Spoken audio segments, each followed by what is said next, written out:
Everyone at the Marine Corps marksmanship competition knew Corporal Yesenia Okonkwo should not have been there. Not because she cannot shoot. She could shoot better than most of them would ever dream. But officially, she had only been classified as a rifleman for 4 months, and the men who ran these competitions had long memories and short patience for women who did not know their place. What none of them knew, what none of them could have guessed looking at the quiet young woman with the steady hands and calm dark eyes, was that Yesenia had been shooting since she was 12 years old, in competitions that did not care about her MOS, in ranges that did not care about her gender, in a world that had taught her the only thing that mattered was where the bullet landed. Before we get into this story, drop a comment and let us know what state you're watching from. Maybe you have witnessed someone prove the doubters wrong in your community.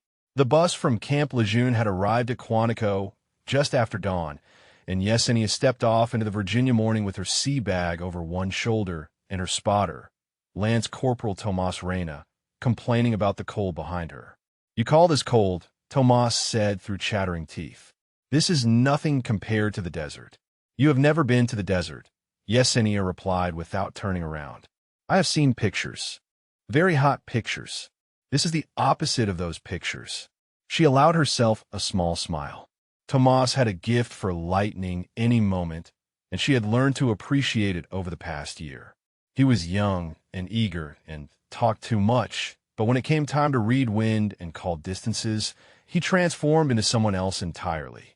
Someone focused. Someone she trusted with her life. The competition staging area spread out before them like a small city. Tents and equipment trailers lined the roads leading to Range 4, where the main events would take place over the next 3 days. Marines from bases across the country milled about in small groups, sizing each other up with the casual intensity of predators at a watering hole. Yesenia spotted the registration tent and started walking. Her mind was not on the competition. Not yet. It was 3 years in the past, standing in a Baltimore cemetery, looking down at a grave that should not have existed. Marcus Okonkwo, beloved son and brother. 17 years old forever. She had been at a shooting competition when the gang violence found him. 3 states away, putting holes in paper targets while her little brother took a bullet meant for someone else. She had won that competition. The trophy still sat in her closet, untouched. She could not look at it without wondering if she could have saved him. If she had been home. If she had been there. Shooting had become her penance after that. Her escape. Her reason. Every trigger pull was a promise to Marcus that she would not waste the life she still had. That she would become something. That she would make the shots count. The registration line moved slowly. Yesenia studied the other competitors while she waited. Mostly men. All men, actually, at least in the top bracket. She was the only woman who had qualified for the elite division, and she could feel the weight of that distinction pressing against her shoulders. A homeless veteran sat on a bench near the base gate, his cardboard sign propped against his knees. Vietnam era, from the look of his jacket. Most people walked past without seeing him. Yesenia stepped out of line. "Corporal," Tomas called after her. "We're going to lose our spot." She ignored him and walked to the veteran. His eyes were cloudy but alert, tracking her approach with the wariness of someone who had learned not to expect kindness. She pulled the meal allowance from her pocket. $40 meant for 3 days of competition food. She placed it in his weathered hand. "Semper Fi," she said quietly. The old man's fingers closed around the bills. His voice cracked when he responded. "Semper Fi, Marina." She returned to the line. Tomas stared at her with something between confusion and admiration. "That was your food money," he said. "I will figure it out." He shook his head slowly. "You're something else, Okonkwo." The line moved forward, and Yesenia found herself face to face with the competition officer in charge. First Lieutenant Chadwick Brennan stood behind the registration table with the bearing of a man who believed his uniform made him better than everyone around him. His eyes swept over Yesenia with undisguised assessment. "Corporal Okonkwo," he said, reading her name from the roster. "Infantry. Recently reclassified from artillery." He looked up, his smile thin and cold. "I was not aware we were filling diversity quotas in the elite division now." "I qualified on my scores, sir," Yesenia replied evenly. Brennan made a sound that might have been a laugh. We will see how long those scores hold up against real competitors. Tomas tensed beside her, but Yesenia placed a subtle hand on his arm. Fighting officers never ended well for enlisted Marines, no matter how much they deserved it. Equipment assignment is at 1400, Brennan continued. Building 2847. Do not be late.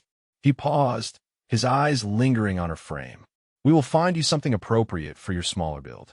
Yesenia held his gaze without flinching. Looking forward to it, sir. They walked away from the registration table in silence.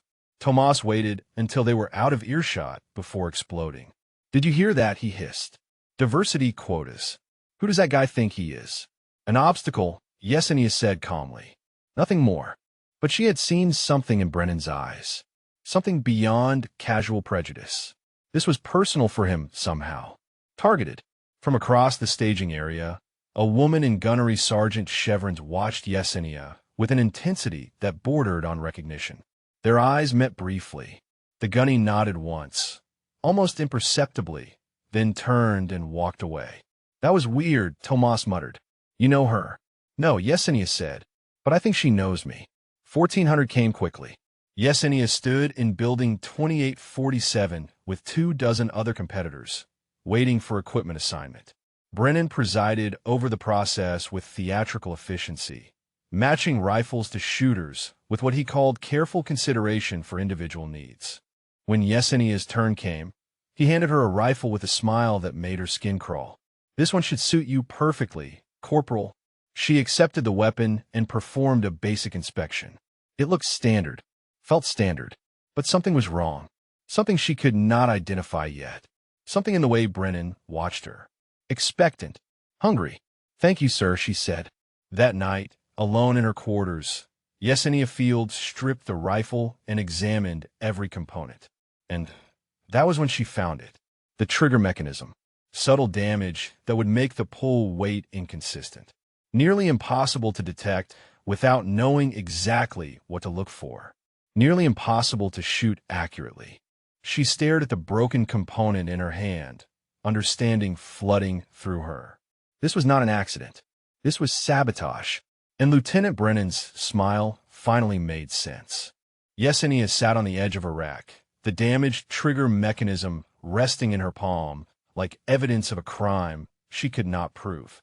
The barracks were quiet at this hour, most competitors already asleep, resting for tomorrow's qualifying rounds. But sleep was the furthest thing from her mind. She had seen sabotage before. In Baltimore, before she enlisted, rival shooters sometimes tampered with equipment at local competitions. Loosened screws, swapped ammunition, petty tricks from petty people. But this was different. This was precise, professional, the kind of damage that would look like normal wear to anyone who did not know exactly what they were examining. And Lieutenant Brennan had handed her this rifle with a smile. She reassembled the weapon slowly, her fingers moving through the familiar motions while her mind raced through options. She could report it, file a formal complaint about defective equipment. But what would that accomplish? She had no proof of intentional sabotage. The damage was subtle enough to be dismissed as mechanical failure. And she would look like exactly what Brennan wanted her to look like. A woman making excuses before she even started. No, that was not an option. She could request a different rifle, claim personal preference or compatibility issues. But Brennan controlled equipment distribution. He would find a way to deny her or give her something worse. And requesting special treatment would only confirm his narrative about women needing accommodations they had not earned. That was not an option either, which left only one choice. She would shoot this rifle, this broken, sabotaged, nearly impossible rifle, and she would find a way to win with it anyway. Yesenia raised the weapon to her shoulder in the darkness of her quarters, dry firing to feel the trigger's inconsistency. Pull. Click. The mechanism caught at different points each time, sometimes light, sometimes heavy, with no predictable pattern. Compensating for this would require feeling each shot individually, adjusting her technique in the fraction of a second between deciding to fire and actually pulling the trigger. It was insane. It was nearly impossible, but nearly was not the same as completely. She thought of Marcus, of the promise she had made at his grave, of all the obstacles that had tried to stop her since that day, and all the ways she had found around them. Her father had wanted her to pursue academics, to become a professor like him, to choose the safe and respectable path. She had enlisted instead. Her first sergeant at boot camp had told her women did not belong in combat roles. She had qualified expert on every weapon they put in her hands. The Marines who doubted her at Camp Lejeune had learned to respect her through the only language that mattered: performance. Lieutenant Brennan would learn the same lesson. A knock at her door startled her. She set the rifle down and crossed the small room, opening it to find Tomas standing in the hallway with 2 protein bars and a bottle of water. "Heard you gave away your food money," he said. "Cannot have my shooter passing out on the range tomorrow." She took the offerings without argument. He had spent his own limited funds on her, and refusing would insult the gesture. "Thank you." Tomas leaned against the doorframe, his usual lightness replaced by something more serious. "I did some asking around about Lieutenant Brennan. Casually, just curious new guy stuff. And he is 4th-generation Marine. His father is some retired colonel with connections everywhere. The lieutenant got assigned to this competition duty 3 years ago, and nobody questions how he runs things." His eyes met hers. Also, his younger sister died in a training accident about 5 years back. Word is he blames it on lowered standards for female Marines. Yesenia absorbed this information. It explained the personal nature of his hostility. Grief twisted into prejudice. A man looking for someone to blame for a loss he could not accept. "That does not excuse what he is doing," she said. "Never said it did." Tomas straightened. "Just thought you should know what you're dealing with. This is not random. You're not imagining things. That guy has it out for you specifically." She considered telling him about the rifle, about the sabotage she had discovered. But Tomas was young and hot-headed and loyal to a fault. If he knew, he would do something stupid. Confront Brennan. File complaints. Make noise that would only make things worse. Some fights had to be fought alone. "Get some sleep," she told him. "Big day tomorrow." He studied her for a moment, clearly sensing she was holding something back. But he had learned when to push and when to let go. "You too, Corporal. Do not stay up all night worrying." After he left, Yesenia returned to the rifle. She spent the next 3 hours dry, firing in the darkness, cataloging every variation in the trigger pull, building a mental map of its inconsistencies. By 2 in the morning, she had identified a pattern. Not a predictable one, but a range of possibilities she could anticipate. Heavy, light, medium. 3 general categories that cycled without true repetition, but with tendencies she could learn to feel.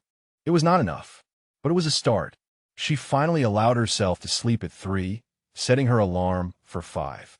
2 hours of rest before the qualifying rounds began. She had functioned on less during field exercises. She would manage. Her dreams were filled with targets and triggers and Marcus standing at the end of a shooting range, watching her with those patient eyes he used to have when she taught him to shoot in their backyard. "You always find a way, Yessie," he said in the dream. "That is what makes you different. You do not look for excuses. You look for solutions." She woke before her alarm, the memory of his voice still echoing in her mind.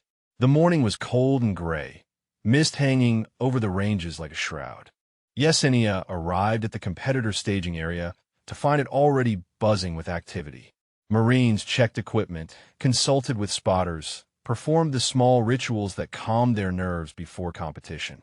She found Tomas near the coffee station, vibrating with nervous energy. "You look terrible," he said by way of greeting. "Thank you. Seriously, did you sleep at all?" "Enough." He handed her a cup of coffee, black and strong. She accepted it gratefully, letting the warmth seep into her hands.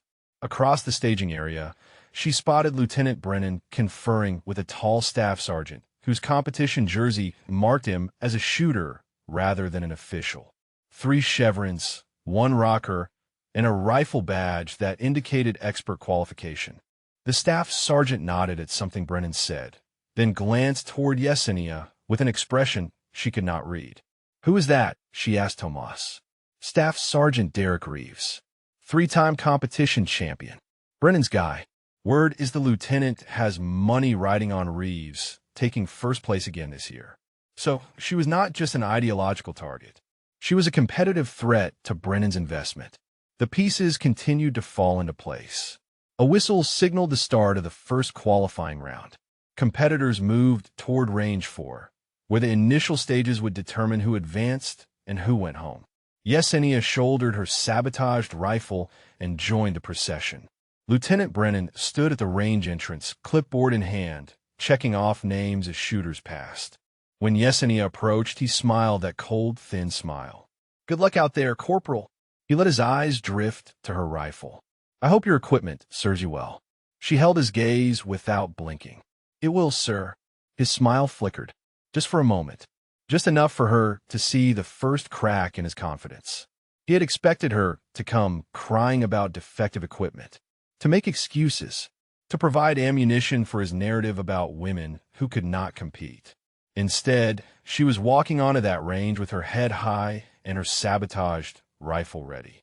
And somewhere behind that smile, Lieutenant Brennan was starting to realize he might have underestimated her.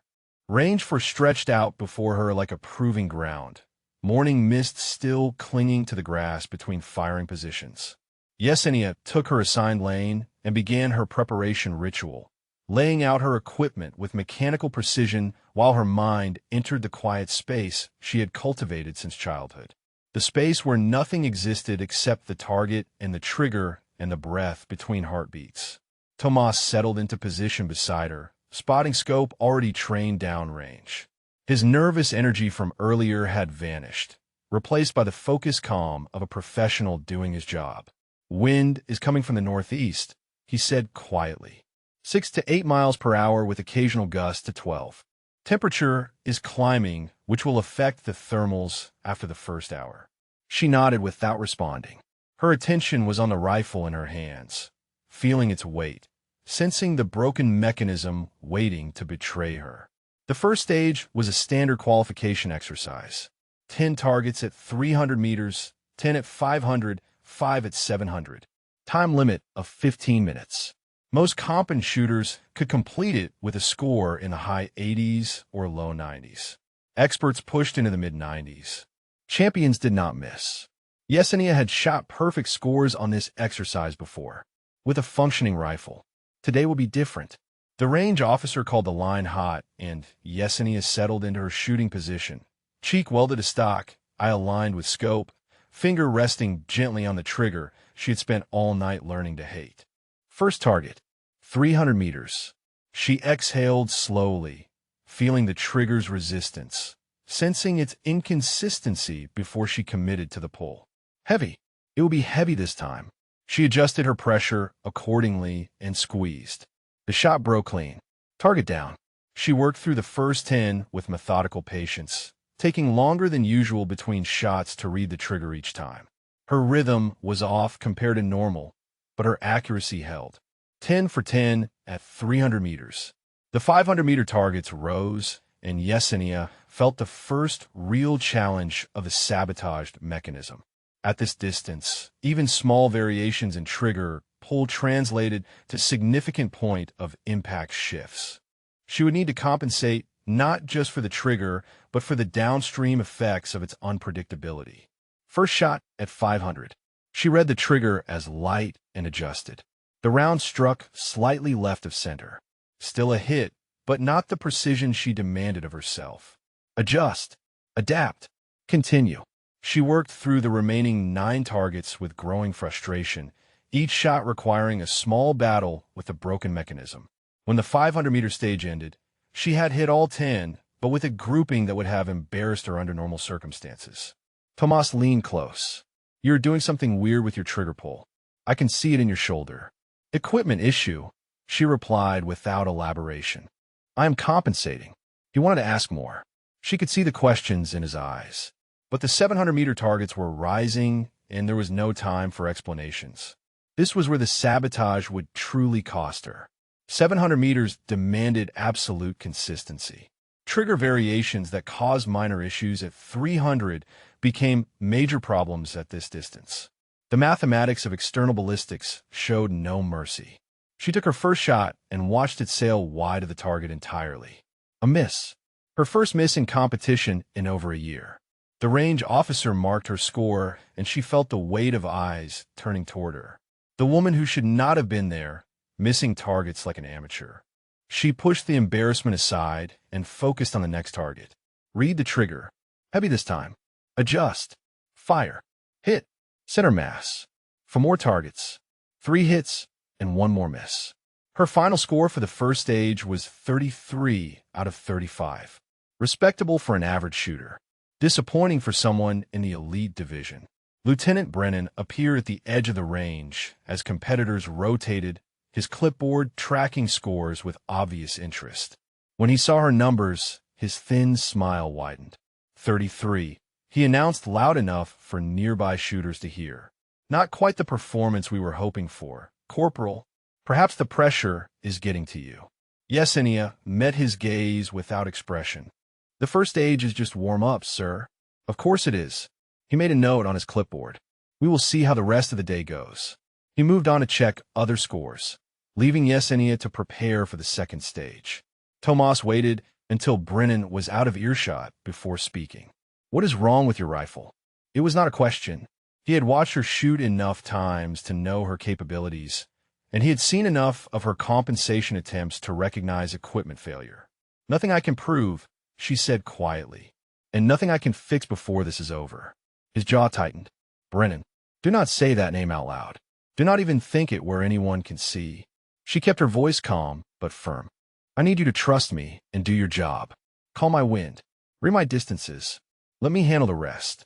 For a long moment, Tomas looked like he might argue, like he might march over to the competition officials and demand an investigation, like he might do exactly what Brennan was hoping someone would do.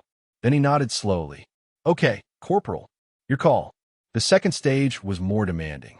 Moving targets, variable distances, time pressure that separated the excellent from the merely good. Yesenia threw herself into it with renewed determination, her early embarrassment transforming into cold focus.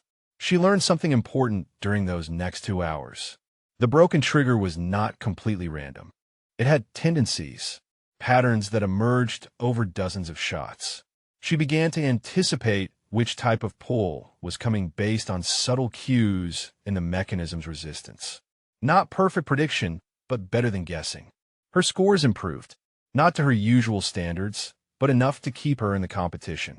By the end of the second stage, she had climbed from embarrassment to respectability. Middle of the pack rather than bottom of the barrel.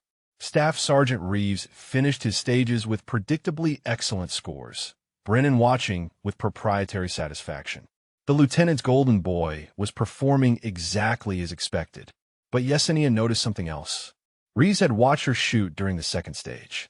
Not with mockery or dismissal like the others, but with genuine curiosity. He had seen her unusual technique, her strange pauses before each shot, and something in his expression suggested he was trying to figure out what she was doing. That night, the first day's scores were posted outside the competition headquarters. Yesenia found her name in the middle of the field, exactly where she needed to be to advance to day 2. Not impressive, not threatening, just barely good enough.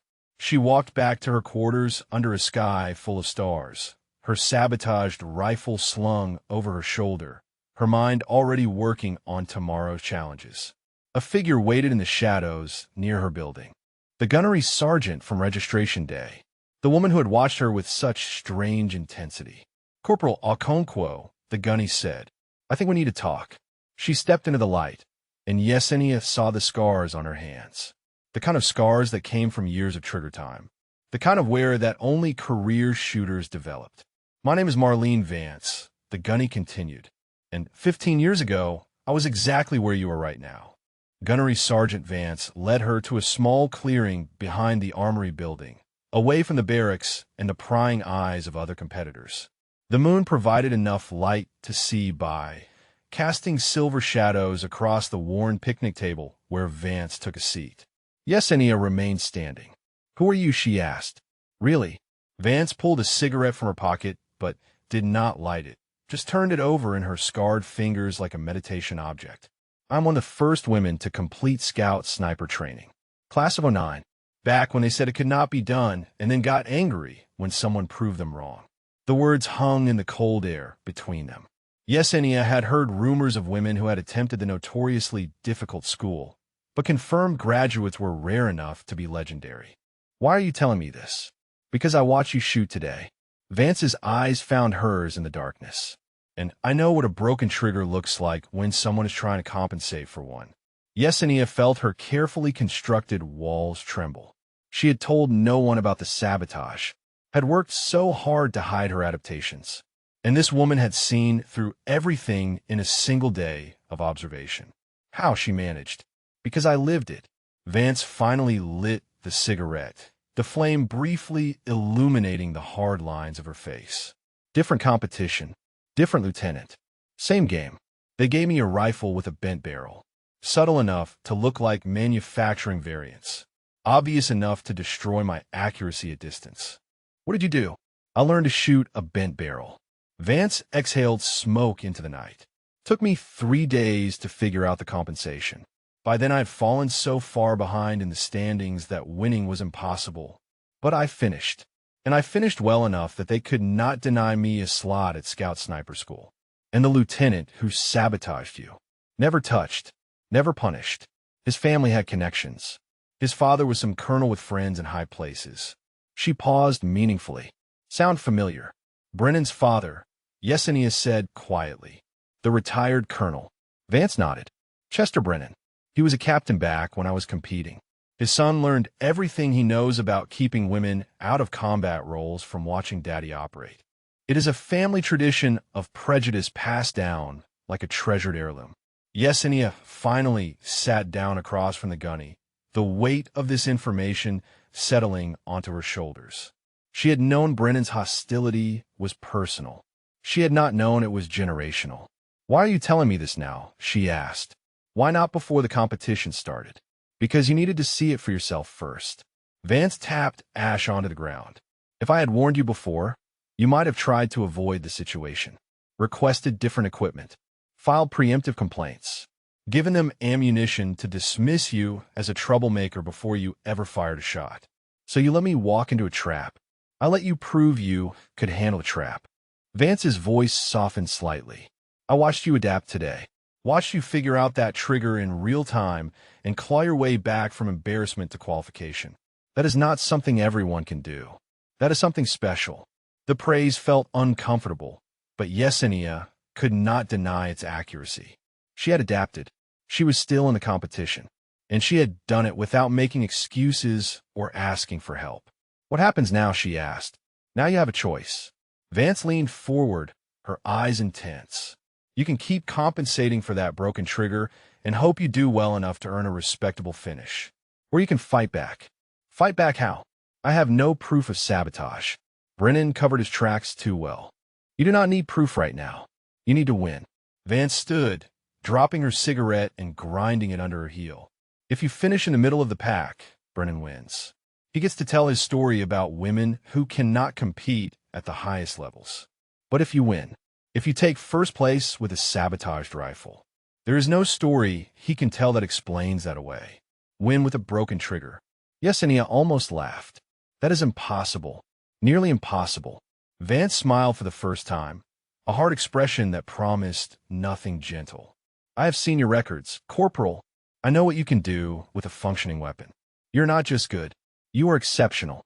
And exceptional shooters do not need perfect equipment. They need the will to overcome imperfect conditions. She reached in her jacket and pulled out a small notebook, handing it to Yesenia. These are my notes from when I shot the bent barrel. Compensation techniques, mental frameworks, ways to turn a handicap into an advantage. The specific problems are different, but the principles are the same. Study them tonight.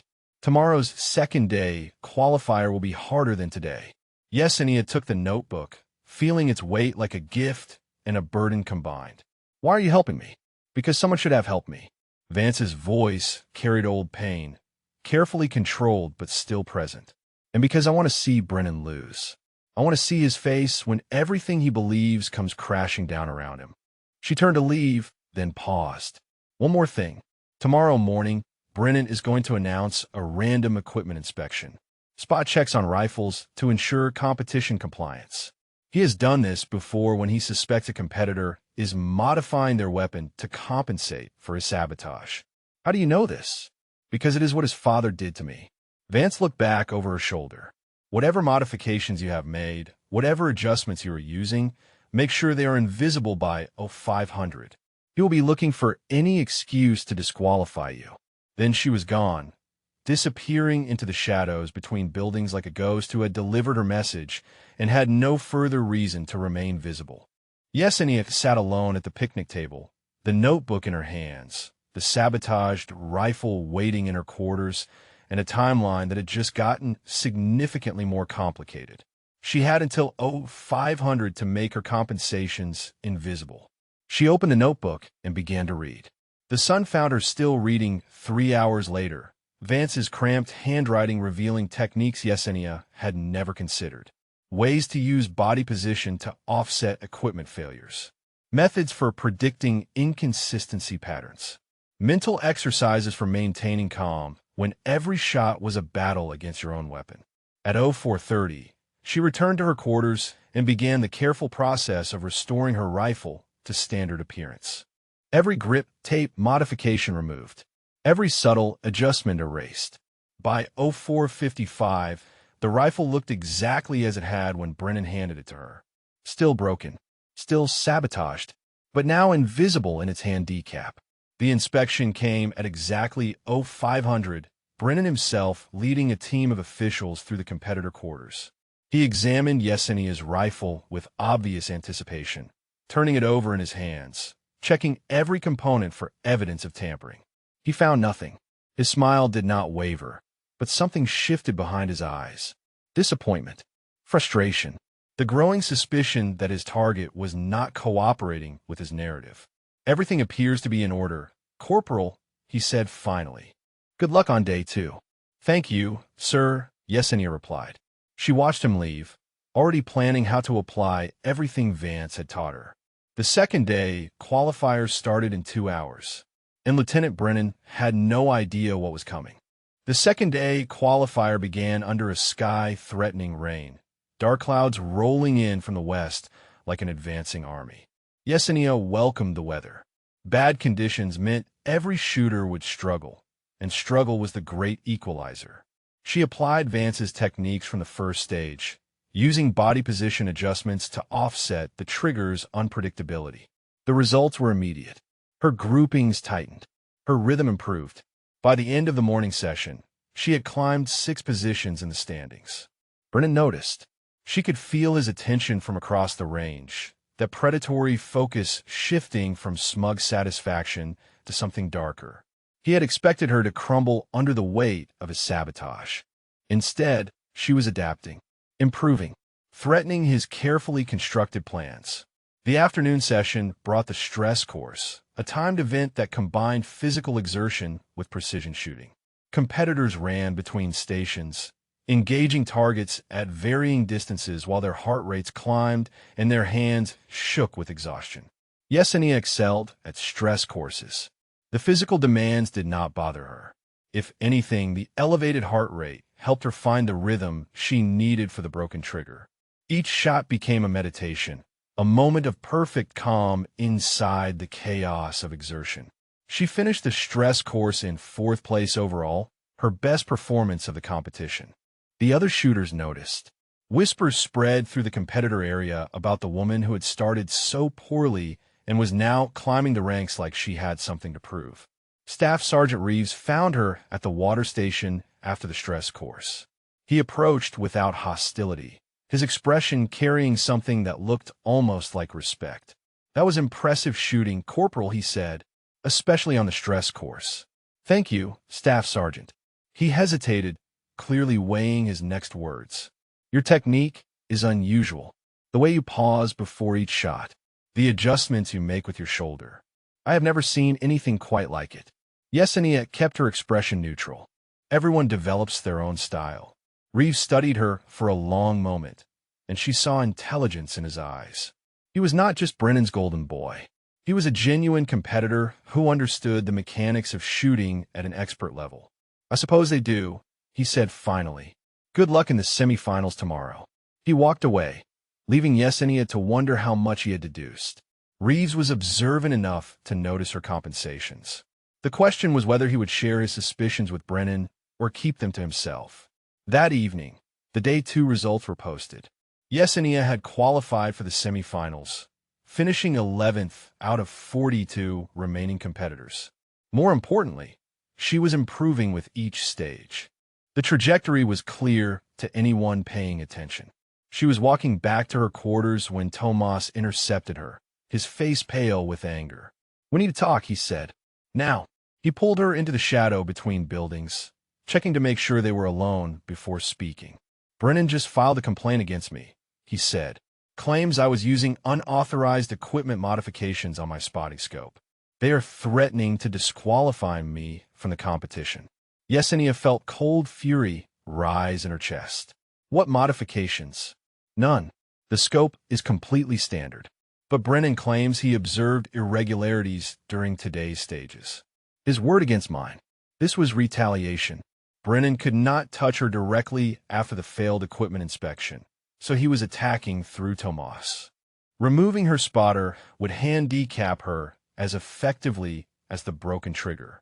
"When is the hearing?" she asked. "Tomorrow morning, before the semifinals." Tomas ran a hand through his hair, frustration radiating from every movement. "If they disqualify me, you'll have to shoot without a spotter. Or accept whoever they assign you." "Whoever Brennan assigns," Yesenia corrected. "He controls the logistics." She made a decision in that moment, one that went against every instinct telling her to stay quiet and handle things alone. "Tomas, there is something I need to tell you about my rifle." She told him everything. The sabotage trigger, Vance's warning, the techniques she had been using to compensate. By the time she finished, his anger had transformed into something colder and more dangerous. "That piece of garbage," he breathed. "I will kill him." "No." Yesenia gripped his arm firmly. "That is exactly what he wants. You attacking him gives him justification for everything. The disqualification, the narrative about troublemakers who cannot handle real competition. We do not win by fighting his way. Then how do we win? We win by you getting cleared at that hearing tomorrow. I will testify on your behalf. Your scope is standard issue, and I will swear to it under oath." Tomas shook his head. "You cannot testify. If you get involved, Brennan will find a way to use it against you. He will claim we are conspiring, covering for each other. Then we need someone else. Someone with credibility he cannot attack." Yesenia thought of Vance, but involving the gunny directly would expose their connection. Brennan would claim she was receiving outside coaching, which technically she was. "There has to be another way," Tomas said. There was. But it required trusting someone she had no reason to trust. "Staff Sergeant Reeves was at the stress course today," she said slowly. "He watched me shoot. He saw my technique. So he knows something is wrong with my rifle. He might not understand exactly what, but he suspects. And if he suspects my equipment was tampered with, he might believe yours was not. You want to ask Brennan's favorite shooter to testify against Brennan. I want to find out if Reeves is actually Brennan's man or just a shooter who happens to benefit from Brennan's favoritism. Those are two different things." Tomas looked skeptical, but he did not argue. What choice did they have? They found Reeves at the competitor lounge, reviewing his own performance footage on a tablet. He looked up as they approached, his expression guarded but not hostile. "Corporal, lance corporal, something I can help you with." Yesenia sat down across from him without waiting for an invitation. "Staff Sergeant, I need to ask you something, and I need you to answer honestly." Reeves set down his tablet. "I am listening. Tomorrow morning, there is a hearing about Lance Corporal Reyna's equipment. Lieutenant Brennan filed a complaint about unauthorized modifications." "I heard. The complaint is false," Yesenia continued. "The equipment is completely standard. This is retaliation because Lieutenant Brennan is unhappy with my performance in this competition." Reeves's expression did not change, but something flickered in his eyes. "That is a serious accusation." "Yes, it is." She held his gaze. "You watched me shoot today. You noticed my unusual technique. I think you have already figured out that something is wrong with my rifle. Something that should not be wrong. The silence stretched between them. Tomas shifted nervously, but Yesenia remained still, watching Reeves process what she had implied. Finally, the staff sergeant spoke. I have shot in 6 competitions under Lieutenant Brennan's supervision. I have won 3 of them. He leaned forward slightly. And I have always wondered why my competition seemed to struggle with equipment failures at convenient moments. Then you will testify. Reeves looked away, toward the window where rain had finally begun to fall. What you are asking could end my career. Brennan has connections. His father has more. I know, and you are asking anyway. Yesenia thought of Marcus, of the promise she had made, of all the times she had chosen the hard path because the easy one led nowhere worth going. I'm asking you to do what is right, she said, even when it costs you something. Reeves was quiet for a long time. The rain picked up outside, hammering against the windows like an audience demanding a decision. The hearing is at 0700, he said finally. I will be there. The hearing convened at 0700 in a small conference room at competition headquarters. Master Sergeant Franklin Webb presided, his weathered face betraying nothing as he reviewed the complaint file. Lieutenant Brennan sat at one table with a JAG representative. Tomas sat at the other with Yesenia beside him. Staff Sergeant Reeves had not yet appeared. Yesenia kept her expression neutral, but doubt gnawed at her confidence. Reeves had promised to come, but promises made in the evening did not always survive the cold light of morning, especially when careers hung in the balance. Master Sergeant Webb opened the proceedings with a summary of the complaint. Lieutenant Brennan claimed to have observed unauthorized modifications to Lance Corporal Reyna's spotting scope during Day 2 competition. The modifications allegedly provided an unfair advantage in wind reading and distance calculation. Tomas denied all allegations. His scope was standard issue, unmodified, available for inspection. Webb examined the scope himself, turning it over in his hands with the practiced eye of someone who had seen thousands of such instruments. He found nothing irregular. Lieutenant Brennan, Webb said, can you specify exactly what modifications you observed? Brennan straightened in his chair. I observed the Lance Corporal making adjustments to his scope that did not correspond to standard functionality. The movements suggested enhanced optics or modified calibration systems. Did you photograph or document these observations? The nature of competition made documentation impractical, Brennan replied smoothly. But my experience with equipment standards is extensive. I know what I saw. Webb's expression remained unreadable. And you're certain of your observations? Completely certain, sir. The door opened. Staff Sergeant Reeves walked in, still wearing his competition jersey, his face set with resolve. Yesenia felt relief flood through her chest. Staff Sergeant, Webb said with surprise. This hearing does not concern you. With respect, Master Sergeant, it does. Reeves approached the table. I was present during the Day 2 competition. I observed Lance Corporal Reyna's spotting work extensively, and I can state categorically that his equipment showed no signs of modification or irregularity. Brennan's composure cracked for just a moment. Staff Sergeant, you do not need to involve yourself in this matter. I believe I do, sir. Reeves met Brennan's gaze without flinching. I have competed under your supervision for 3 years, Lieutenant. I have won championships while other shooters struggled with equipment failures. He paused, letting the implication hang. I have always wondered about those failures. The room went silent. Webb looked between the two men, his eyes sharp with new understanding.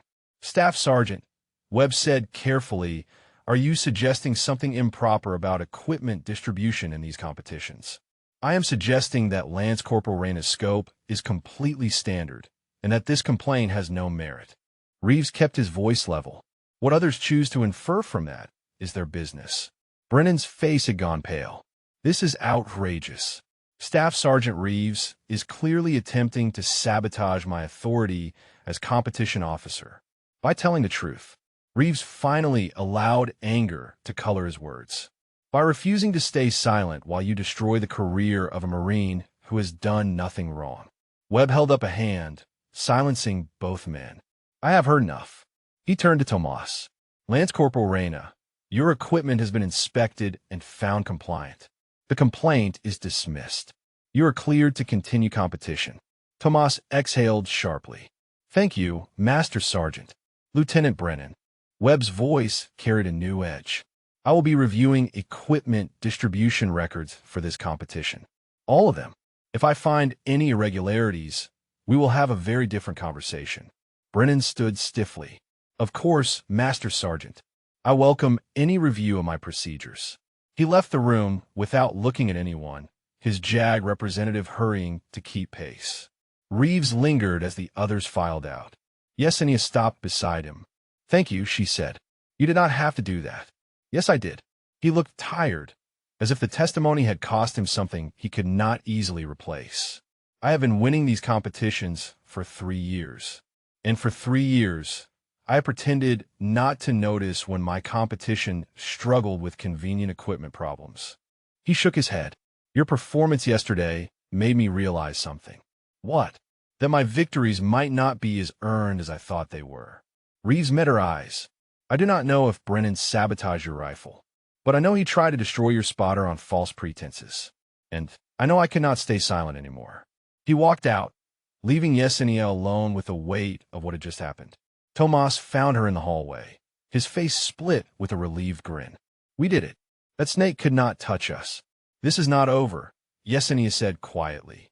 Brennan is still the competition officer. He still has connections. And now he is angry. So what do? We win. She started walking toward the range. We win so completely that nothing he does afterward matters. The semifinals began 2 hours later, and Yesenia shot with a clarity she had not felt since the competition started. Vance's techniques had become instinct. The broken trigger was no longer an obstacle, but a challenge she had mastered. Every shot flowed through her like water, finding its natural course. By the afternoon break, she had climbed to 6th place. By the evening session, she was 4th. The other competitors had begun to watch her with a mixture of respect and confusion, unable to understand how someone who had started so poorly was now threatening the leaders. That night, she found Gunny Vance waiting at the usual spot behind the armory. I heard about the hearing, Vance said. Reeves testified. He did. Vance nodded slowly. I did not expect that. Maybe there is hope for some of them after all. Yesenia sat down on the familiar picnic table. Brennan is not going to stop. Webb is reviewing records, but that will take time. And tomorrow is the finals. The 47-target challenge. Vance lit her cigarette, the flame briefly illuminating old scars and older memories. That is Brennan's signature event. He designed it himself. 47 targets at varying distances, time limits, and conditions designed to break anyone who is not absolutely elite. 47, Yesenia repeated. Specific number. Vance smiled grimly. It is the number of women who attempted Scout Sniper School before I graduated. He likes to remind people of failure. Then I will have to give him a new number to remember. Vance studied her through the cigarette smoke. You have changed since you arrived here. Harder. More focused. I had good teachers. Yesenia stood, feeling the weight of tomorrow pressing against her shoulders. And I have promises to keep.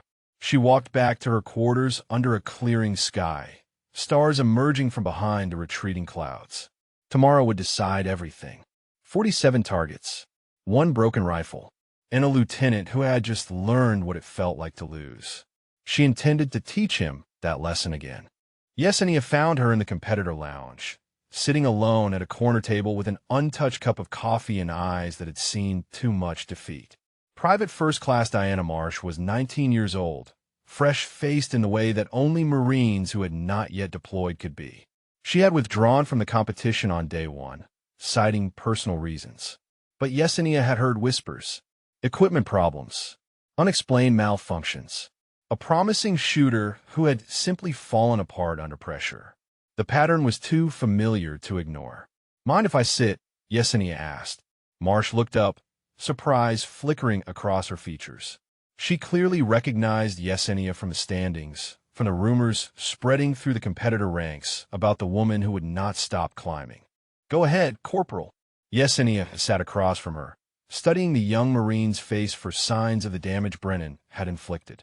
She found them in the shadows under Marsh's eyes, in the slight tremor of her hands, in the defeated slump of her shoulders. You withdrew on day one, Yesenia said. Equipment problems. Marsh's jaw tightened. Is that what they are saying? It is what Lieutenant Brennan is saying.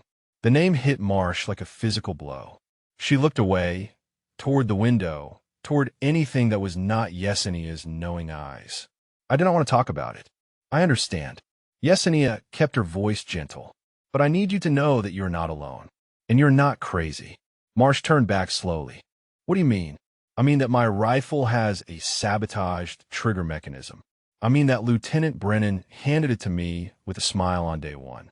And I mean that I've spent the last 3 days learning to shoot around his sabotage because reporting it would only prove his narrative about women who cannot compete. The words landed like grenades, each one detonating something in Marsh's expression. Disbelief, recognition, and finally, a terrible relief. Your rifle, Marsh whispered. It was not just me. Tell me what happened. Marsh's story came out in fragments, broken pieces of experience she had tried to bury. Brennan had assigned her a rifle on registration day, same as everyone else. But from the first shot, something had been wrong. The sights were off in ways she could not explain. Adjustments that should have corrected the problem only made it worse. By the end of day one, she was shooting so poorly that continuing felt pointless. I thought I was losing my mind, Marsh said. I have been shooting since I was 14. I know what I can do. But that rifle made me feel like I had never held a weapon before. Where's the rifle now? Marsh hesitated. I kept it. They wanted me to turn it in when I withdrew, but I said I would handle the paperwork myself. I just could not let it go. I kept thinking maybe I could figure out what went wrong. Yesenia leaned forward. I need to see that rifle. They went to Marsh's quarters, where the young Marine pulled a hard case from under her rack. Inside lay a competition rifle that looked identical to Yesenia's. Standard issue. Unremarkable. Yesenia Field stripped it with practiced efficiency, examining each component until she found what she was looking for. The front sight post. Barely visible scoring marks where someone had filed it down, creating a permanent offset that would be nearly impossible to correct through normal adjustment. Different sabotage than her trigger. Same result. She showed Marsh the marks, explaining what they meant. The young Marine's face cycled through emotions, settling finally on cold anger. He did this, Marsh said. Brennan, he did this to both of us. And probably others before us. Yesenia reassembled the rifle carefully. Gunny Vance told me his father did the same thing 15 years ago. This is not personal. This is a crusade. Marsh stood abruptly, pacing the small room with restless energy. We have to report this. We have evidence now. 2 rifles, 2 different types of sabotage. We have evidence of equipment damage. Yesenia corrected. We do not have proof that Brennan did it. He will claim manufacturing defects, normal wear, anything except deliberate sabotage. Then what do we do? Yesenia thought of Vance's words. The only way to truly defeat Brennan's narrative.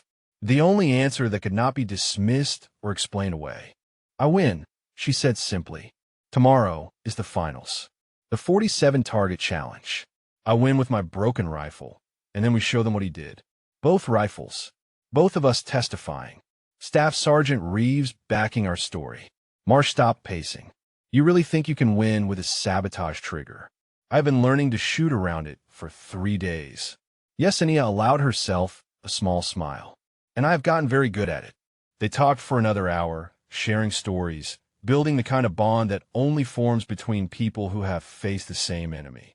Marsh had grown up in Oregon, the daughter of a park ranger and a schoolteacher. She had joined the Marines to prove something to herself, to push beyond the safe boundaries of her childhood. Yesenia told her about Marcus, about the guilt she carried, about the promise she had made at his grave to never quit, no matter what stood in her way.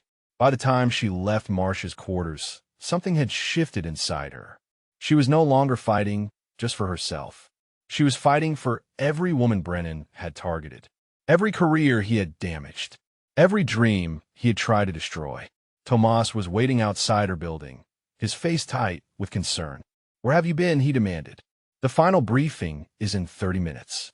Gathering allies. Yesenia kept walking, forcing him to fall in his step beside her. Tomorrow is going to be different than Brennan expects. Different how? She thought of Marsh's rifle, of Reeves's testimony, of the pattern that was finally becoming visible. Different in ways he cannot prepare for. The final briefing took place in the main auditorium, all 8 finalists seated in the front row, while Lieutenant Brennan explained the 47-target challenge with obvious pride in his creation. 47 targets at distances ranging from 200 to 1,000 meters. Time limits varying by distance. Moving targets mixed with stationary. Bonus points for center mass hits, penalties for misses. The highest score wins. Brennan's eyes found Yesenia as he described the event. She saw satisfaction there. Confidence. He believed his sabotage would be enough to stop her, even after everything that had happened. He did not know about Marsh's rifle. He did not know that Reeves was already questioning every victory he had won under Brennan's supervision. He did not know that Master Sergeant Webb was combing through 3 years of equipment records. Lieutenant Brennan thought he was still in control. Tomorrow, Yesenia would show him how wrong he was. The night before the finals, Yesenia could not sleep. She lay on her rack in the darkness, running through the 47-target challenge in her mind. Distances, time limits, wind patterns she had observed over the past 3 days. The broken trigger's tendencies, now as familiar to her as her own heartbeat. At 0200, she gave up on rest and dressed quietly. The base was silent as she made her way to Range 4, the competition grounds empty and waiting under a blanket of stars. She was not supposed to be here. The range was closed until morning. But some rules existed to be broken when preparation demanded it. The firing positions stood like silent sentinels in the darkness. Yesenia walked the course slowly, visualizing each stage, each target, each moment where the broken trigger would try to betray her. She had memorized every variable she could control. The rest would come down to execution.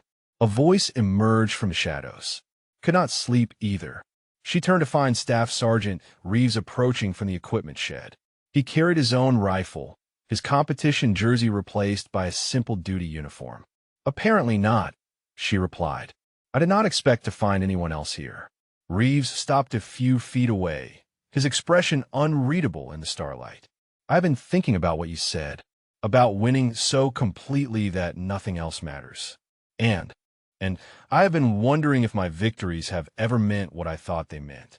He looked out at the darkened range. 3 championships, 6 competitions, and every single time, someone struggled with equipment failures at just the right moment.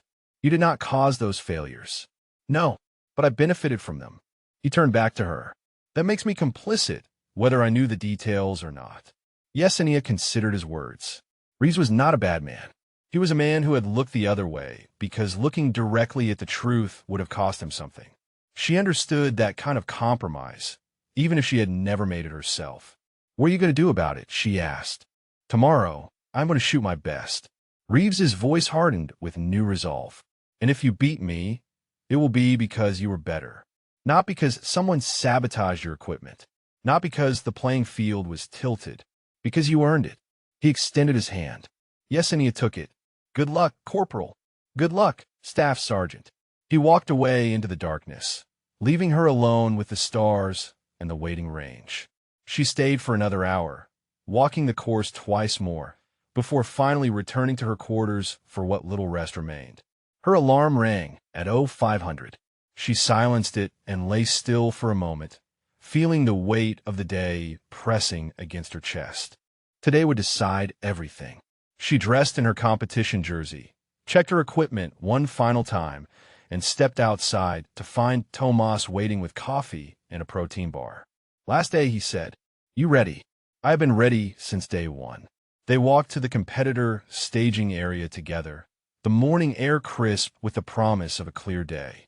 Perfect shooting weather, no wind to speak of, conditions that would favor precision over adaptation. The other finalists were already gathering, 8 shooters who had survived 3 days of competition to reach this moment. Yesenia recognized them all. Staff Sergeant Reeves, still favored to win. Gunnery Sergeant Tran from Camp Pendleton, a veteran of 4 previous finals. Staff Sergeant Morrison, who had placed second last year. And 4 others whose names she had learned through observation and preparation.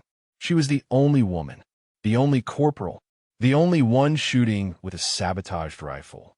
Lieutenant Brennan arrived at 0700 precisely, his competition clipboard in hand and his smile firmly in place. He reviewed the final rules with mechanical efficiency, his eyes lingering on Yesenia just long enough to convey his confidence. The 47-target challenge will commence at 0800, he announced. Shooters will compete in pairs, alternating stages. Highest cumulative score wins. Any questions? Silence. Very well. Report to your assigned positions. The draw had paired Yesenia with Staff Sergeant Morrison for the first rotation. They took their positions at adjacent firing lanes, Morrison nodding a brief acknowledgement before focusing on his own preparation. Yesenia settled into her stance, rifle shouldered, scope aligned. The first targets would be the closest, 200 meters. Easy shots under normal circumstances. With her trigger, nothing was easy. She thought of Marcus, of his voice in her dreams, telling her she always found a way, of the promise she had made at his grave. She thought of Marsh, watching from the spectator area with her sabotaged rifle secured as evidence. Of Vance, somewhere on this base, carrying 15 years of similar memories. She thought of every woman who had been told she did not belong, every shooter who had been sabotaged, every dream that had been stolen by men who could not accept that skill knew no gender. The range officer called the line hot. Yesenia exhaled slowly, feeling the broken trigger's resistance against her finger. Heavy pull coming. She adjusted her pressure accordingly. First target, 200 meters. The shot broke clean. Target down. She worked through the first stage with methodical precision, each shot a small victory against the sabotage that was supposed to destroy her. By the time the stage ended, she had hit all 7 targets. Perfect score. Morrison had also gone 7 for 7. They were tied. The second stage pushed to 400 meters, where the trigger's inconsistency would begin to show. Yesenia felt the familiar challenge of reading each pull, adjusting on the fly, trusting her training and her instincts. 6 for 7. 1 miss, the trigger catching her with an unexpected light pull that sent the round high. Morrison went 6 for 7 as well. Still tied. The competition continued through the morning, pairs rotating through stages of increasing difficulty. Yesenia's scores held steady, her compensation techniques keeping her competitive despite the handicap. By the lunch break, she was in 3rd place overall, trailing only Reeves and Morrison. She ate quickly, reviewing her performance, identifying areas for improvement. Tomas sat beside her, calling out observations from his spotting notes. Your groupings tighten when you slow your breathing cycle, he said. The trigger reads are more accurate when you give yourself an extra half second. I know, but the time limits do not always allow for extra half seconds. Then we prioritize. He flipped through his notes. The afternoon stages have the moving targets. Those reward speed over precision. Save the slow breathing for the long-distance static shots. She nodded, filing the advice away. Tomas had grown into his role as her spotter, his nervous energy channeled into useful analysis. The afternoon session began with the moving target stage. Yesenia pushed her pace, accepting slightly wider groupings in exchange for faster target acquisition. Her scores held. 3rd place became 2nd place. By the time the final stage approached, only 3 shooters remained in contention. Reeves in 1st, Yesenia in 2nd, Morrison in 3rd. The last stage was the longest distance. 1,000 meters. 3 targets. Time limit of 90 seconds. This was where the broken trigger would cost her the most. At 1,000 meters, even tiny variations in pull translated to massive point of impact shifts. Compensation was nearly impossible, but nearly was not completely. Yesenia took her position, feeling the weight of every eye on the range. Brennan watched from the official platform, his smile finally showing cracks of doubt. She thought of Marcus one last time, of his faith in her, of the way he always believed she would find a way. The range officer called the line hot. 3 targets, 90 seconds, everything she had worked for. Yesenia took a breath and began to shoot. The first target at 1,000 meters seemed impossibly small through her scope. A steel silhouette the size of a dinner plate, shimmering slightly in the afternoon heat. At this distance, the bullet would travel for nearly a full second before impact. Every variable mattered. Wind, temperature, humidity, and the broken trigger that had been fighting her for 3 days. Yesenia blocked out everything except the target. The crowd noise faded. The weight of expectation dissolved. There was only her breath, her heartbeat, and the rifle that had become an extension of her will. She felt the trigger's resistance. Medium pull. Not the worst, not the best. She adjusted her pressure and squeezed. The shot broke. The bullet flew. 1 eternal second passed. The steel rang with impact. Target down. Tomas's voice came through her earpiece, steady and professional. Hit. Center mass. 44 seconds remaining. She shifted to the second target, slightly further left, partially obscured by a terrain feature that simulated combat conditions. The wind had picked up slightly, a gentle push from the east that would move the bullet half an inch at this distance. She calculated the adjustment automatically, her mind performing the mathematics without conscious thought. Felt the trigger. Light pull this time. Dangerous. Light pulls were the hardest to control. She added pressure slowly, feeling for the break point, refusing to rush despite the ticking clock. The shot surprised her when it came, exactly as it should. Second target down. Hit, Tomas confirmed. Slightly right of center, but solid. 22 seconds. 1 target remaining. 22 seconds. Enough time if she did not panic.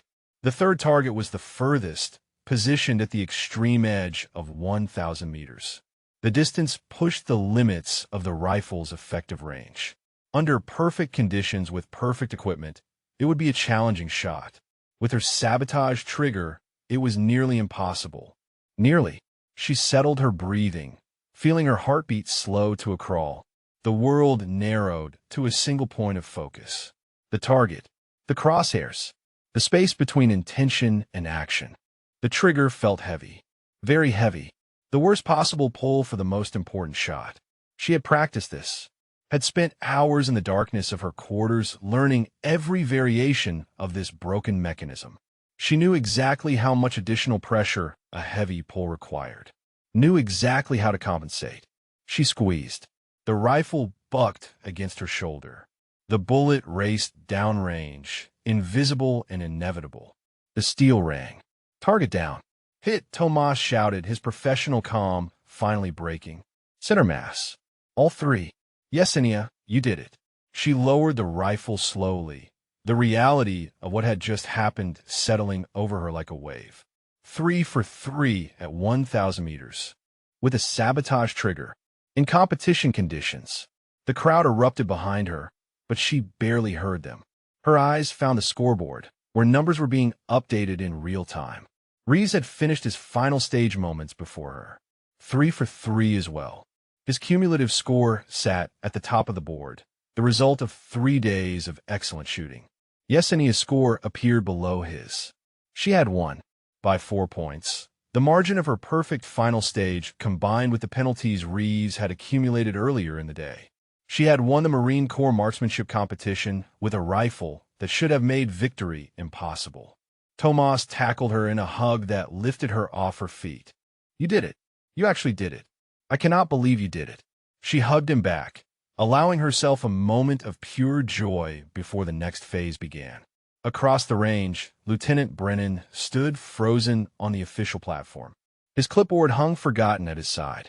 His face had gone pale, shock and fury battling for dominance in his expression. He had given her a broken rifle. He had sabotaged her equipment. He had done everything in his power to ensure she would fail. And she had won anyway. Master Sergeant Webb approached her as the crowd began to disperse toward the awards pavilion. His expression was carefully neutral, but she saw something in his eyes that looked like respect. "Corporal Okonkwo," he said formally. "Congratulations on your victory." "Thank you, Master Sergeant." Webb glanced toward Brennan, who was now surrounded by junior officials asking questions he clearly did not want to answer. The review of equipment distribution records is ongoing. But given today's results, I would like to personally inspect your rifle. If you have no objection. Yesenia unslung the weapon and handed it over. "No objection at all, Master Sergeant. In fact, I was hoping you would ask."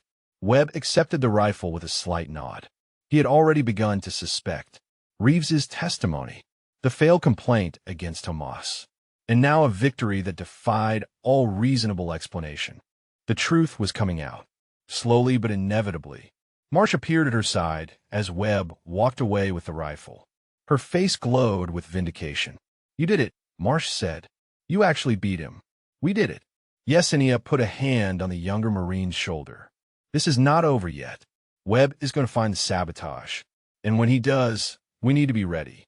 "Ready for what?" "Ready to tell our stories. Both of us." Everything Brennan did.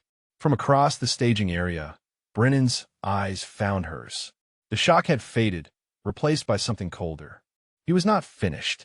She could see it in his posture, in the set of his jaw.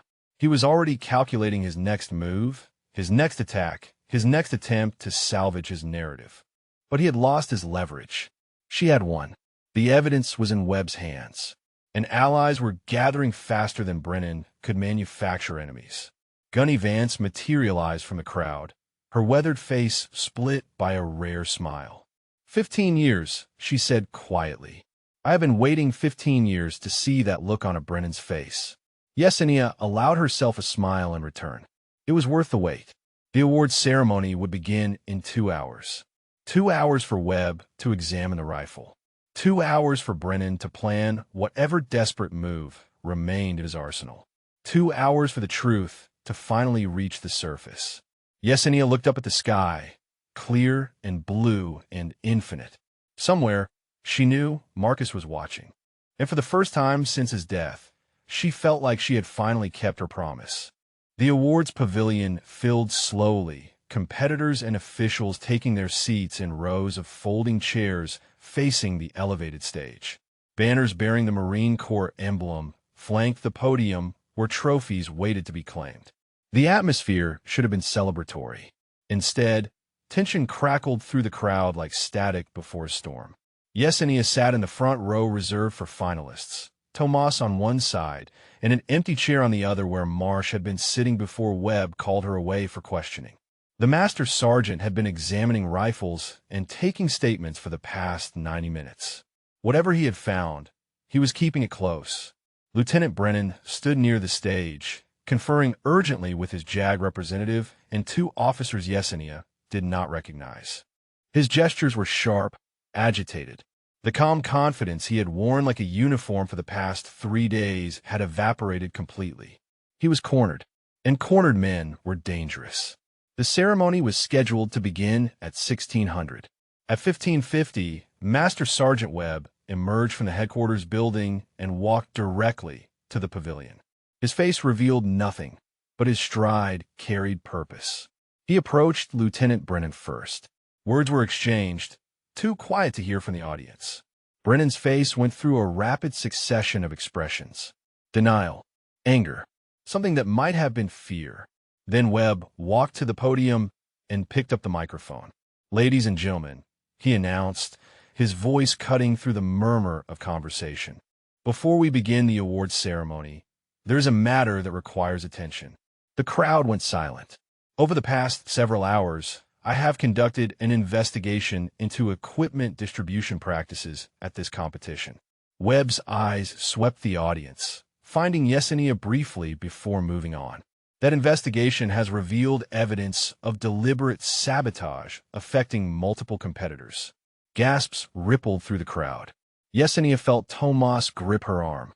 Specifically, Webb continued, 2 rifles assigned to female competitors were found to have been intentionally damaged prior to distribution. Corporal Okonkwo's rifle contained a sabotaged trigger mechanism. Private First Class Marsh's rifle contained a modified front sight post. Both modifications were designed to impair accuracy while appearing to be normal wear. He paused, letting the words sink in. Additionally, I have received testimony from multiple witnesses regarding irregular equipment handling by the competition officer in charge.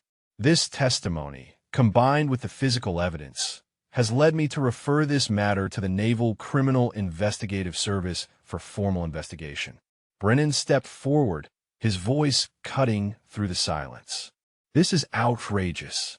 Master Sergeant, I demand the opportunity to respond to these baseless accusations. Webb turned to face him, and something in the older man's expression made Brennan stop mid-stride. Lieutenant Brennan, you will have ample opportunity to respond. To NCIS, Webb's voice carried the weight of 20 years of service and absolute certainty. Until that investigation is complete, you are relieved of your duties as competition officer. You will surrender your credentials to me immediately and confine yourself to your quarters pending further instruction. The silence that followed was absolute. Every eye in the pavilion fixed on Brennan, watching his world collapse in real time. For a moment, Yesenia thought he might resist. His hands clenched at his sides, his jaw working with suppressed fury.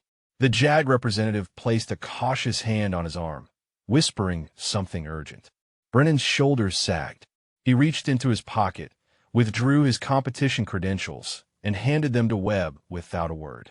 Then he turned and walked out of the pavilion, two military police officers falling in his step behind him. He had not looked back. The crowd erupted in whispered conversation, the shock of what they had witnessed overwhelming the formal atmosphere. Webb waited for the noise to subside before continuing. Given these circumstances, the results of the competition stand as recorded. He turned toward Yesenia, and for the first time, she saw him smile. Corporal Okonkwo achieved victory despite deliberate sabotage of her equipment. Her performance under these conditions represents the highest traditions of Marine marksmanship. He gestured for her to approach the stage. Yesenia stood on legs that felt suddenly unsteady. The walk to the podium seemed endless, every step carrying the weight of the past 3 days. The broken trigger, the sleepless nights, the promise she had made at Marcus's grave. She climbed the steps and faced the crowd. Tomas was beaming. Marge had returned to her seat, tears streaming down her face. Gunny Vance stood at the back of the pavilion, arms crossed, nodding slowly. Staff Sergeant Reeves sat in the second row, his expression complex. He had lost the day, but she saw no bitterness in his eyes. Only respect. Only the recognition of one shooter acknowledging another. Webb handed her the first-place trophy, a silver rifle mounted on a mahogany base. It was heavier than she expected. Corporal Okonkwo, Webb said formally, in recognition of your exceptional performance and your demonstration of the warrior spirit that defines our Corps, you are hereby awarded the Marine Corps Marksmanship Championship. She accepted the trophy, feeling its weight as validation of everything she had endured. Additionally, Webb continued, based on your performance in this competition and the recommendation of Gunnery Sergeant Vance, you have been selected to attend Scout Sniper School. Your orders will be issued within the week. The crowd applauded, but Yesenia barely heard them. Scout Sniper School, the dream she had been chasing since she first picked up a rifle. The path that women were told they cannot walk. She had not just won a competition. She had opened a door. Webb shook her hand and stepped back, leaving her alone at the podium with a microphone and a crowd waiting to hear her speak. She thought of all the things she could say. About Brennan, about sabotage, about the system that had allowed it to happen and the people who had helped her survive it. Instead, she thought of Marcus. I did not win this alone, she said finally. Her voice was steady, stronger than she felt. I won because people believed in me when it would have been easier to look away. Because my spotter never gave up. Because Marines I had never met chose integrity over convenience. She looked at Reeves, who met her gaze without flinching. And I won because my brother taught me a long time ago that the only shot that matters is the one you take when everything says you should quit. She lifted the trophy slightly. This is for everyone who ever hit the target when the rifle was broken, when the wind was wrong, when the world said it could not be done. She paused. Semper fi. The crowd rose to their feet, applause thundering through the pavilion. Yesenia stood at the podium, the trophy in her hands, and finally allowed herself to believe it was real. The days following the ceremony moved quickly, filled with interviews and statements and the grinding machinery of military justice.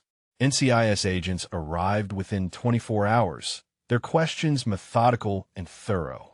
Yesenia told her story 3 times to 3 different investigators, each session peeling back another layer of what Brennan had done. The evidence mounted faster than anyone had expected. Equipment logs showed patterns stretching back 3 years.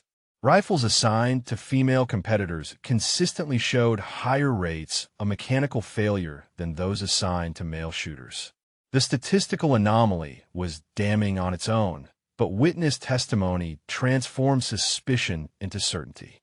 Staff Sergeant Reeves provided a formal statement detailing conversations he had overheard between Brennan and his father. The retired colonel had apparently coached his son on techniques for sabotage that would be difficult to prove. File the trigger mechanism just enough to create inconsistency. Adjust the sight post by fractions of a millimeter. Small changes that could be dismissed as wear, but would devastate accuracy under competition pressure. 2 other female Marines came forward with stories similar to Marsh's. Competitions in previous years where their equipment had failed inexplicably. Dreams of advancement that had died on ranges where the game was rigged before they ever took their first shot. Brennan's defense crumbled piece by piece. On the 4th day after the ceremony, Yesenia received word that Brennan had been formally charged with conduct unbecoming an officer, destruction of government property, and conspiracy to interfere with military competition. His father's connections, so formidable in the shadows, proved worthless in the light of documented evidence and multiple witnesses. The court-martial would come later. For now, Brennan sat in his quarters under guard.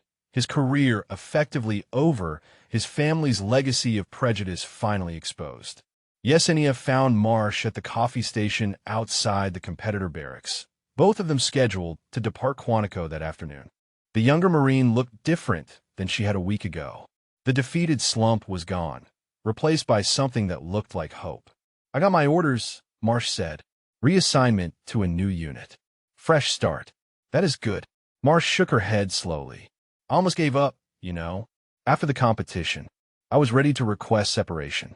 Convinced myself I was not cut out for this. And now I know the failure was not mine." Marsh met her eyes. "You gave me that. By winning. By proving it could be done." Yesenia thought of all the women who had come before her. All the ones who had failed not because they lacked skill, but because the system had been designed to break them. Vance had survived. She had survived. Marsh would survive. But how many others have been lost along the way? "Pass it forward," Yesenia said. "When you see someone struggling against something that does not make sense, look deeper. And if you find sabotage, fight it." Marsh nodded firmly. "I will." They shook hands, a gesture that felt both formal and deeply personal. Then Marsh walked away toward the transport area, her steps lighter than they had been since the competition began. Tomas appeared at her elbow, his own bags packed and ready. "Bus leaves in an hour," he said. "You coming?" "In a minute." She walked to the picnic table behind the armory, the spot where Vance had first revealed herself. The gunny was waiting, as if she had known Yesenia would come. "Heard you got your scout sniper orders," Vance said. "Class starts in 6 weeks." "Yes, gunnery sergeant." Vance was quiet for a moment, studying her with those assessing eyes that missed nothing. "You know it is going to be harder than this," she said finally. "The school, the pipeline, everything that comes after. There will be other Brennans, other obstacles, other moments when quitting seems easier than continuing."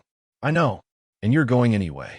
Yesenia thought of Marcus, of the promise, of the 47 targets she had hit with a broken rifle, because surrender was not in her vocabulary. "I was always going," she said. "This just cleared the path." Vance reached into her pocket and withdrew something small.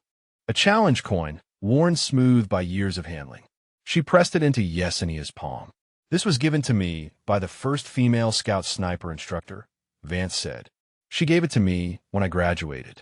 Told me to pass it to the next one who earned it. Yesenia looked down at the coin. One side bore the scout's sniper insignia. The other was inscribed with a single word. Undaunted. I cannot accept this, she said. You already have. Vance's voice carried the weight of 15 years of waiting. You earned it the moment you stepped onto that range with a broken rifle and refused to quit. Everything after that was just confirmation. They stood in silence for a moment, 2 generations of women who had walked the same impossible path. Then Vance straightened, her bearing becoming formal. Good luck at Scout Sniper School, Corporal. She snapped a sharp salute. Give them hell. Yesenia returned the salute. I intend to, Gunnery Sergeant. Vance walked away without looking back, disappearing into the base the same way she had appeared. A ghost who had delivered her final message and had no further reason to remain visible. The bus ride back to Camp Lejeune took 6 hours. Yesenia spent most of it staring out the window, watching the Virginia landscape give way to North Carolina, thinking about everything that had happened and everything that was still to come. Tomas fell asleep an hour into the trip, his head lolling against the window, occasional snores punctuating the engine noise. He had earned his rest. They both had. She pulled out her phone and found a text from an unknown number. 2 words that made her smile despite her exhaustion. Semperfi. She did not need to ask who it was from. Reeves had made his choice at that hearing, and he had continued making it every day since. Whatever victories he won in the future would be clean ones. Earned ones. Maybe that was the real victory. Not just defeating Brennan, but showing others that a different path existed. The sun set behind them as the bus rolled south, painting the sky in shades of orange and gold. Yesenia closed her eyes and let herself rest. Scout Sniper School waited. The hardest challenge of her life waited. But she had a trophy in her bag, orders in her pocket, and a challenge coin in her palm that said undaunted. Whatever came next, she would be ready. 6 weeks later, Yesenia stood at the gates of the Scout Sniper School at Camp Pendleton, her sea bag over her shoulder and the challenge coin in her pocket. The California sun beat down on the training compound, harsh and unforgiving, a preview of the months ahead. But first, she had a promise to keep. The flight to Baltimore had been short. The rental car drive to the cemetery, even shorter. She had made this trip 100 times since Marcus died, but today felt different. Today she was not coming to apologize for surviving. She was coming to share a victory. His headstone looked the same as always. Simple gray marble. His name. The dates that bracketed a life cut impossibly short. The words she had chosen herself. Beloved son and brother. Gone too soon. Never forgotten. She knelt on the grass and placed the trophy at the base of the stone. The silver rifle gleamed in the afternoon light, looking almost alive against the somber marble. I did it, she said quietly. 47 targets. Broken rifle. Everything stacked against me. And I still won. The wind stirred the trees overhead, rustling leaves in a sound that almost resembled a response. There was this lieutenant, she continued. Brennan. He tried to stop me the way his father tried to stop women before me. Sabotaged my equipment. Attacked my spotter. Did everything he could to make me fail. She smiled, remembering the look on Brennan's face when the final target fell. He did not understand something. Marcus. Something you taught me a long time ago. The rifle does not make the shooter. The conditions do not make the shot. What matters is the will to keep pulling the trigger when everything says you should stop. She reached out and touched the cold stone, feeling the connection to something beyond the physical. I have Scout Sniper School next. Hardest thing the Marine Corps offers. Most people wash out. Most women do not even attempt it. She paused. But I'm going to make it. I'm going to graduate. And every time it gets hard, every time I want to quit, I'm going to remember you. The cemetery was quiet around her. Just the wind and the distant sound of traffic and the weight of memory pressing against her chest. I miss you, she whispered. Every day. But I am done letting that grief hold me back. You would not want that. You would want me to shoot. She stood slowly, brushing grass from her knees. So that is what I'm going to do. She left the trophy at his grave. It belonged there more than anywhere else. The physical symbol of a victory that had been as much his as hers. The flight back to California gave her time to think about everything that had happened since that first day at Quantico.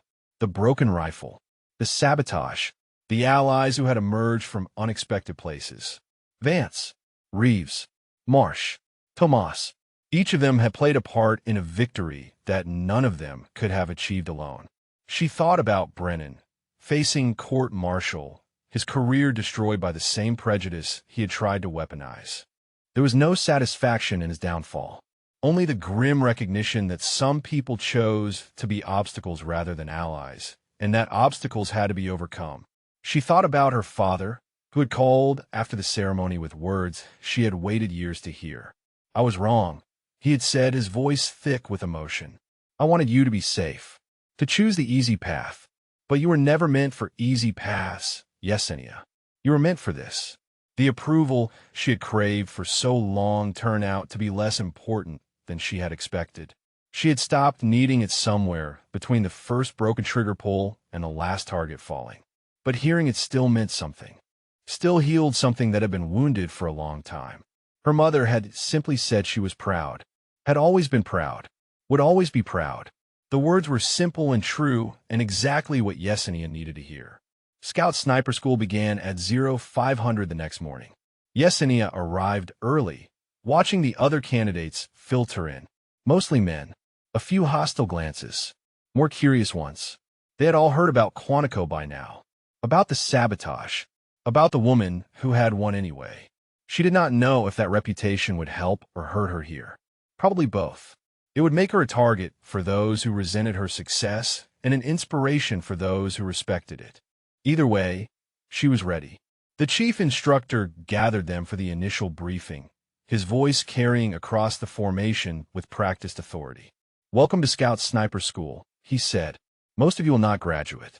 The washout rate is over 60%. We do not care about your reputation. We do not care about your past victories. We care about whether you can perform when everything is stripped away except your skill and your will." His eyes found Yesenia in the formation. "Some of you come here with something to prove. Good. Prove it.